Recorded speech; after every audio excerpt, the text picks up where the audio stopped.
In this lab, I'd like to show you how to secure a virtual machine, and I'll be using Virtual PC 2007, but you can really apply these concepts to just about any virtual software out there. Now, this lab assumes that you have already downloaded and installed Virtual PC 2007 and that you have created a virtual machine and installed an operating system within that virtual machine. In this lab, I'll be referring to Windows 7 Ultimate.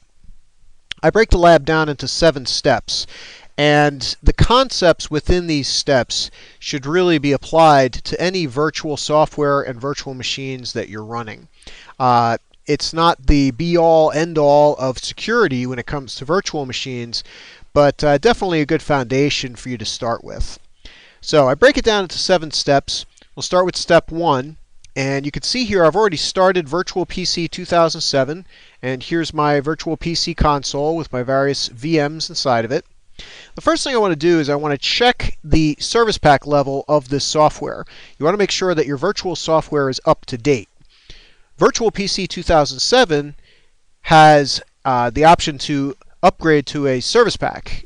Currently, it's Service Pack 1. But it doesn't really matter what virtual software you're running. You want to just make sure that it's updated. So for this software, to find out the service pack level, I'm going to access the control panel. And we go to Programs and Programs and Features. Within there, we'll see the Microsoft Virtual PC 2007 installation. And it's pretty simple. If it says SP1, then the service pack is installed. If it doesn't show SP1, then you probably want to go ahead and update that guy. So that's the easiest way to check that. You can upgrade to the latest service pack by going to the internet and downloading the service pack from Microsoft.com. And you'll see here that you have 2 options for downloads. You have the 32-bit and the 64-bit versions. So depending on what type of system you're running, make sure you download the proper one and get that guy updated. Get him updated to Service Pack 1 or higher if a newer service pack comes out in the future. And you'll notice if you go to Help, in this current version, if we go to Help and About Virtual PC, that'll bring up the About Virtual PC window. And it doesn't really show us what service pack we're running in here. That could change in the future, but for now the best way to see that is to go into the control panel. Another way to do it is to go and create a new virtual machine. And when you get to the operating system window, if it says Server 2008 in the list of operating systems, then you know you have at least Service Pack 1 installed.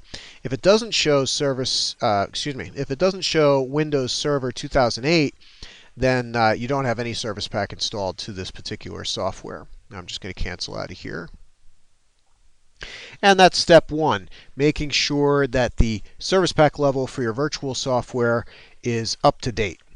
Or if you're using other virtual software such as VirtualBox or VMware or what have you, just make sure that it's up to date, check for any updates on the web, and that'll help to secure the software itself. Step 2, set security options within the Virtual PC console window. You can actually secure this program and create permissions. So what we're going to do is we're going to click File and go to Options. That'll bring up the Virtual PC Options window. Now we'll select Security, and you'll see that we have 4 different administrative permissions that we can set here. And I like to set all of these, just check mark all of them, so that only administrators will be able to create new virtual machines and change any of the options or settings in here. So we're going to select all of these guys and then click OK. And that's going to change the options for our virtual software. And now we have a setup here where only an administrator can make changes to the virtual software or create virtual machines. Step 3, we want to disable any unnecessary hardware within the Virtual PC console, but you do this by the VM. So what I'm interested in here is a Windows 7 installation. Here it's called Win7 VM1 Upgrade from Vista. That's the one I want to secure. That's what we'll be working with. So what we're going to do is we're going to go to the settings of that virtual machine. And you can do it in two different ways. You can click on Action and go to Settings, or just highlight the virtual machine and click the Settings button. That brings up the settings for this particular virtual machine. And what I want to do is I want to disable any unnecessary hardware. For example, sound cards, communication ports, LPT ports, floppy disks, things like that. So let's look down the list here. Well, we need the memory. We need the hard disk. We probably need the CD-ROM. I'm going to leave that for now, but if you wanted to get rid of it, you could deselect that guy. Floppy disk can be turned off. We can deselect automatically detect floppy disk. I'm going to leave it on for now, and I'll show my reasoning for that later. But you may want to disable floppy disk. Not many computers come with one, but you may want to disable it anyway. And COM ports, you can see here that COM1 and COM2 are redirecting out to the physical COM ports. So what we're going to do is we're going to turn those guys off just by clicking on None for each of those. And you could do the same type of thing for your LPT ports or other ports. You can also turn off your network adapter if you wish, but generally you're probably going to need that to have a working virtual machine. We're also going to turn off the sound card. Sometimes virtual sound can get in the way of your physical sound card. Sometimes it can make configuration problems. So we're going to turn that off by disabling the Enable Sound Card checkbox. And really any hardware you can think of that's listed here, you want to disable it if you don't think you're going to be using it. So here what I did was I disabled the COM ports and the sound card. And that's going to make our system a little bit more secure from a hardware standpoint. We'll click OK for that. And we'll move on to step 4. Step 4, we're going to start the virtual machine and secure the virtual BIOS.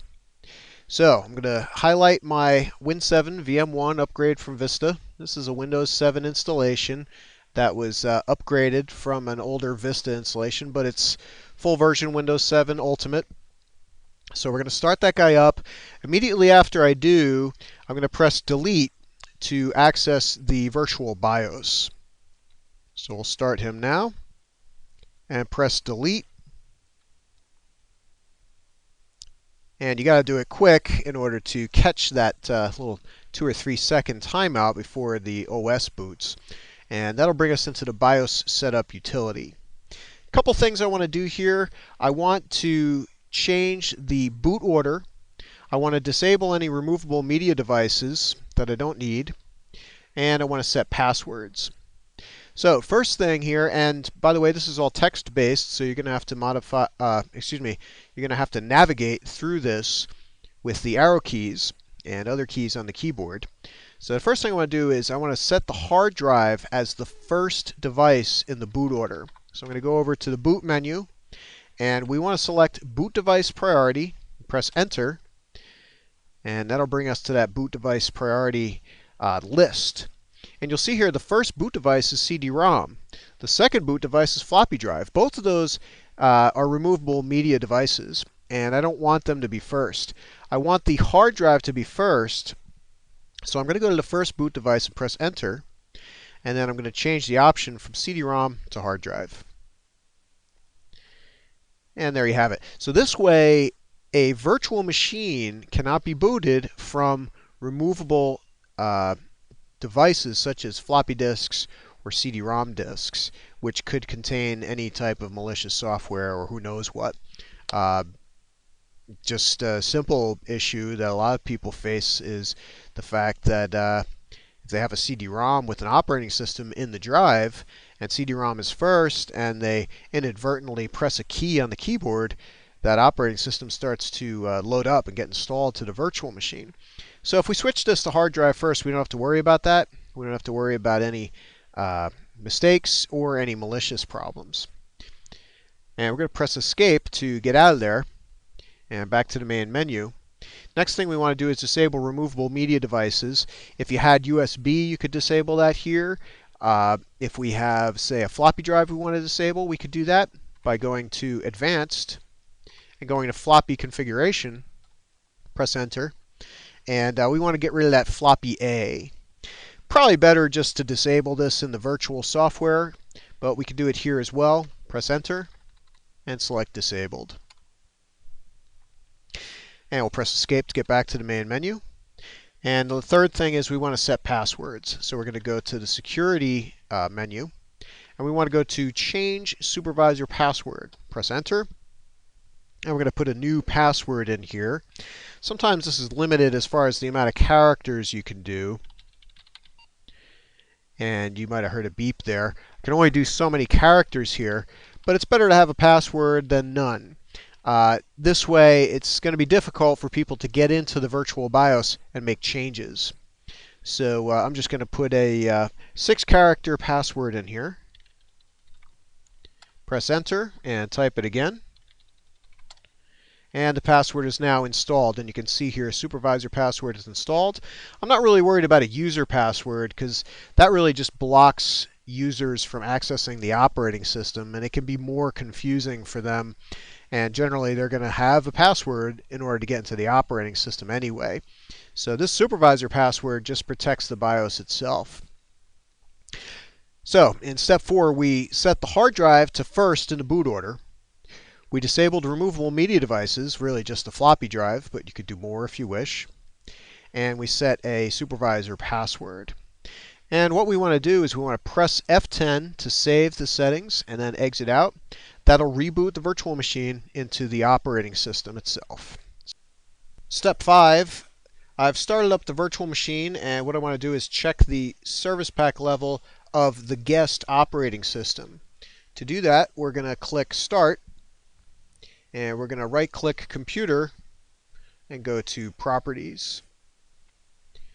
That's going to bring up the system window, and you can see right here Windows 7 Ultimate Service Pack 1. So we know that at the current time the latest service pack for Windows 7 is installed. But you definitely want to check that for any operating system that you install into a virtual machine. Install that latest service pack for the operating system in question and move on to the next step. And that's step 6. Disable unnecessary hardware within the virtual machine's operating system, such as optical drives or USB devices. So I'm going to close out of this window here. And what we're going to do is we're going to go to Computer Management. So we're going to go to Start, right-click My Computer, and click on Manage. That'll bring up the Computer Management window. Okay, from here we want to click Device Manager, and that'll give us a list of the devices running within this virtual machine. And for this lab, what I want to do is disable the optical drive. So I'm going to locate that, click the plus sign for DVD and CD-ROM drives. And the MSC DVD-ROM ATA device, I'm going to right-click on that and select Disable. And yes.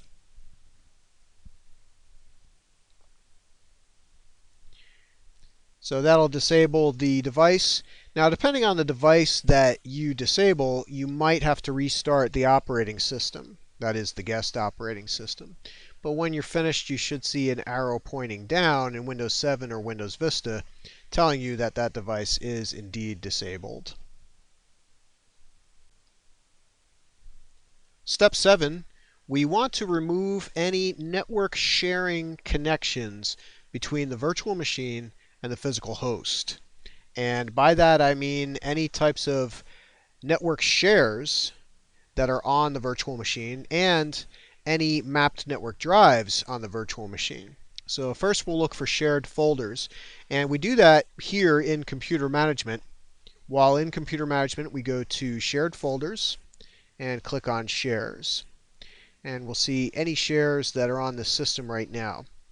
The default shares we want to keep, admin $, C $, and IPC $.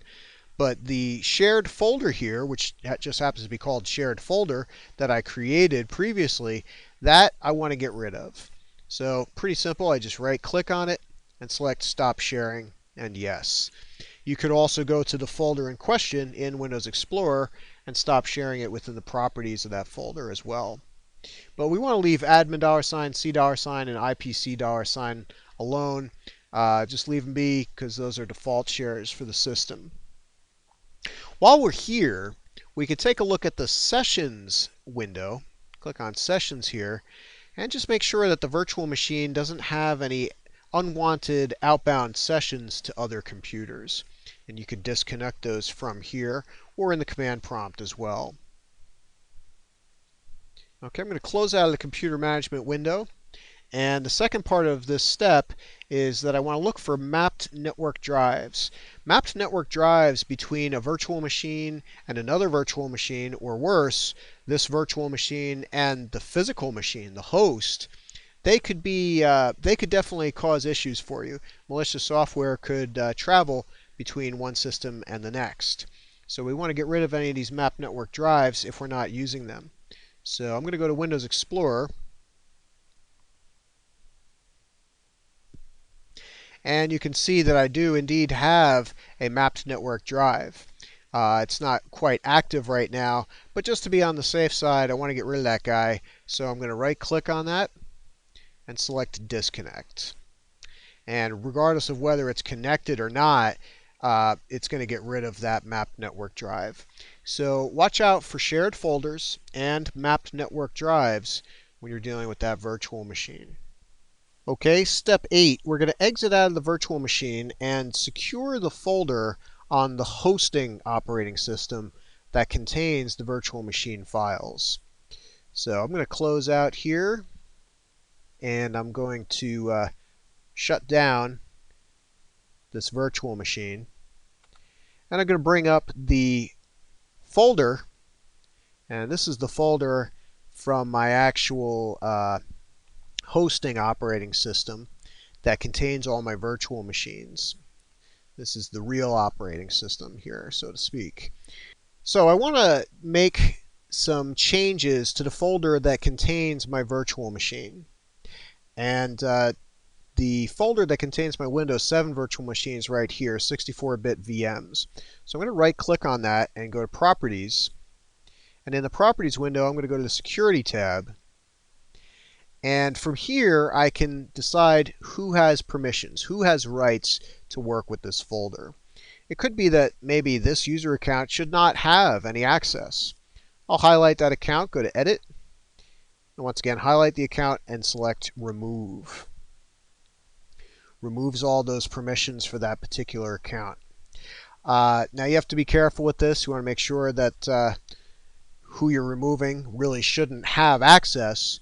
And also you got to watch out for inheritable permissions as well. But make sure that only the people who are supposed to have access do indeed have access to this folder. And that's going to make things a lot easier for you. You're not going to have to be tracking down who was messing with what inside your virtual machine folders. In the case that you do have to track that, you could also set up auditing. I'm going to click OK for this. And in security, we go to Advanced, and we could audit who did what to the folder and when. So that's something else that we'll get into later in the book and in later labs. But for now, I've removed a account, and that person doesn't have access to the folder anymore.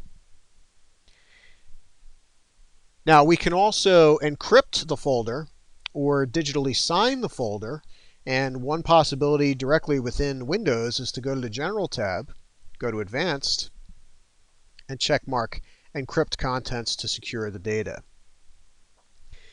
That may or may not have the greatest results for you, depending on your virtual machines and how big they are and that kind of thing. You may want to opt for other types of encryption methods, perhaps full disk encryption methods, or programs from PGP or TrueCrypt or other types of organizations like those. I'm just going to leave it decrypted for now, unencrypted we should say, and just cancel out of that. But I do want to OK this window so that the new permissions take take effect. So now only administrators really can get into this folder, 64-bit VMs, and that individual account that I removed no longer can access it. So that's about it for this lab. To sum everything up, we did a bunch of stuff. First of all, we checked the service pack level of the virtual PC software. You want to make sure your virtual software is updated. We set some security options in the virtual PC console so that only administrators can do things.